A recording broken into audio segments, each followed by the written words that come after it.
Rail workers launched a series of rolling strikes to protest against plans to overhaul the state-owned SNCF rail firm and cut rail workers' special employment rights. Mr. Grue, a researcher at the CVPOF Political Institute, said, Macron and the CGT, France's second biggest union, are currently engaged in a bitter face-off. But Macron, for his part, is determined to make good on his campaign pledges.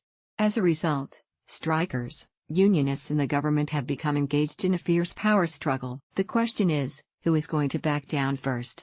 All reforms provoke incomprehension and turmoil, especially when they come with the promise of sweeping economic and social change, Mr. Grue added. He said, the recent wave of strikes is a direct consequence of the government's determination to push through its controversial domestic reform agenda as quickly as possible, namely the rail, pension, and public sector reforms.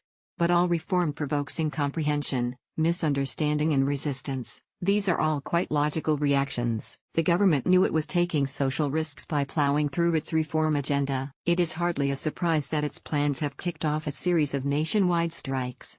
The government is willing to negotiate with unions, but when push comes to shove, the reforms will be implemented.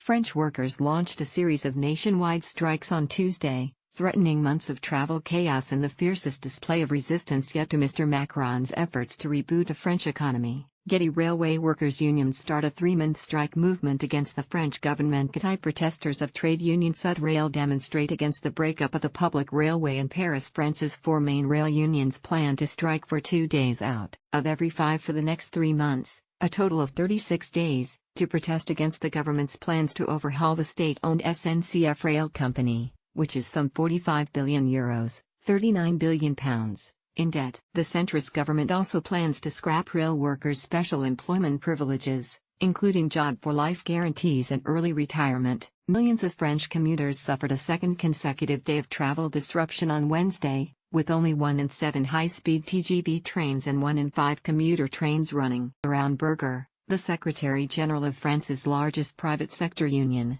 the CFDT, warned that the social climate was rapidly deteriorating. He said, the social climate has deteriorated. The only way to stop the current crisis from erupting is to reinforce social cohesion. The government needs to understand that, but it must first clarify its vision of a social democracy.